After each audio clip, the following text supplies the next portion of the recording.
Kitchen के tiles पर उभरते चेहरों से लेकर पत्थर में तब्दील हुए जिंदा परिंदों तक, क्या है इनके पीछे की मिस्ट्री, जिसे सॉल्व करने के लिए साइंटिस्ट और एक्सपर्ट्स के सर में भी दर्द आ गया।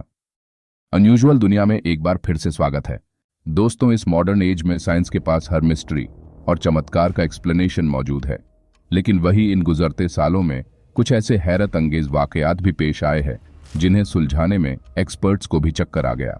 और कुछ तो ऐसे नेचुरल फिनोमेना भी है जिनके साइंटिफिक एक्सप्लेनेशन को हमारा दिमाग कबूल करने से इनकार कर देता है। चलिए देखते हैं।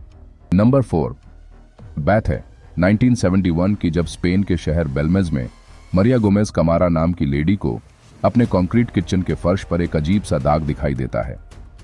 कुछ दिनों के बाद वो धब्बा एक चेहरे में तब्दील हो जाता है। वो इसे साफ करने की कोशिश करती है, लेकिन कोई फायदा नहीं होता। उसका हस्बैंड भी पूरे फर्श को खोद कर सीमेंट कर देता है, लेकिन एक हफ्ते बाद चेहरा फर्श पर फिर से दिखाई देता है और उसके बाद दूसरे चेहरे भी दिखाई देते हैं।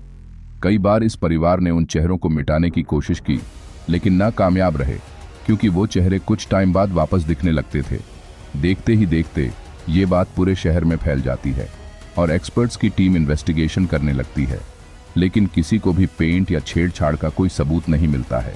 इस फैमिली के रोंगटे तब खड़े हो जाते हैं जब इन्हें पता चलता है कि इनके घर के नीचे कुछ लोगों को दफनाया गया था और उनके कंकाल अभी भी वहीं मौजूद है। परिवार के पसीने तब छूट जाते हैं जब एक्सपर्ट्स बताते हैं कि इनका घर जिस जमीन पर बना है वहां पूरा का पूरा कैथोलिक कब्रिस्तान हुआ करता था। यहाँ के लोकल्स का कहना है कि ये चेहरे उन्हीं लोगों के हैं जिनकी रेस्टिंग प्लेसेस को घर बनाने के दौरान डिस्टर्ब किया गया था, या फिर ये पैरेडोलिया है, यानी कि इंसान की वो टेंडेंसी जिसमें वो किसी भी पैटर्न में इंसानी चेहरे देखने लगता है। अलग अलग एक्सपर्ट्स के टेस्ट और थ्योरीज ने अलग अलग एक्सप्लेनेशंस दिए, लेकिन कोई प्रूव नहीं कर सका कि आखिर ये ह्यूमन फेसेस फर्श पर कैसे उभर जाते हैं। उस परिवार के सदस्य तो अब इस दुनिया में नहीं है, लेकिन वो चेहरे आज भी वहां मौजूद है। नंबर 3 दोस्तों, 2010 में टांजानिया के लेक नेट्रॉन के पास एक फोटोग्राफर कैमरा हाथ में लिए कुछ पिक्चर्स क्लिक करने लगता है।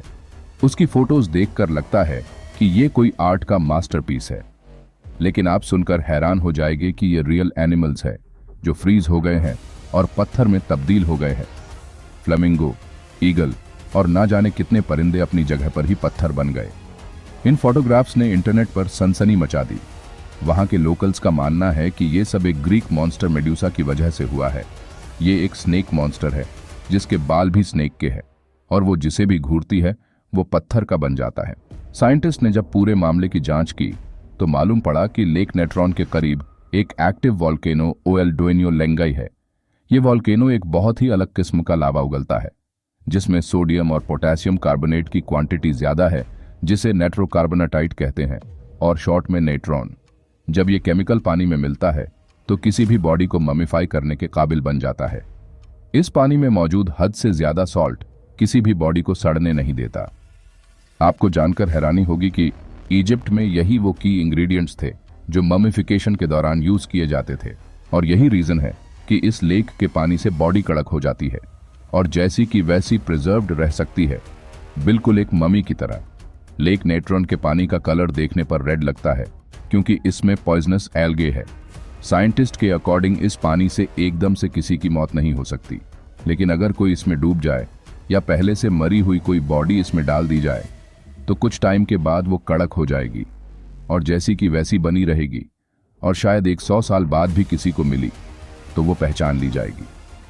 लेकिन सवाल अब भी वही है कि आखिर ये परिंदे अपनी जगह पर ही पत्थर के कैसे बन गए।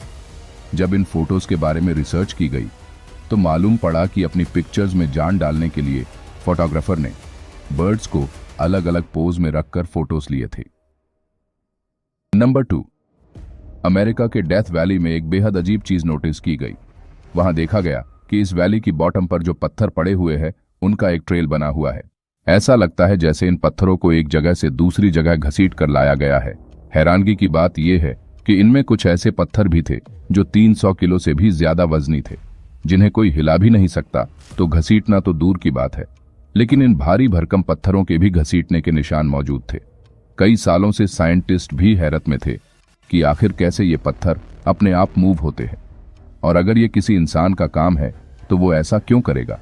क्यों इन पत्थरों को एक जगह से दूसरी जगह घसीटेगा? और हैरत की बात यह भी है कि वहां किसी भी इंसान के पैरों के निशान मौजूद नहीं है। वहां के लोकल्स का मानना है कि इस फेनोमेनन को किसी भूत प्रेत ने अंजाम दिया है और ये जगह हॉन्टेड है।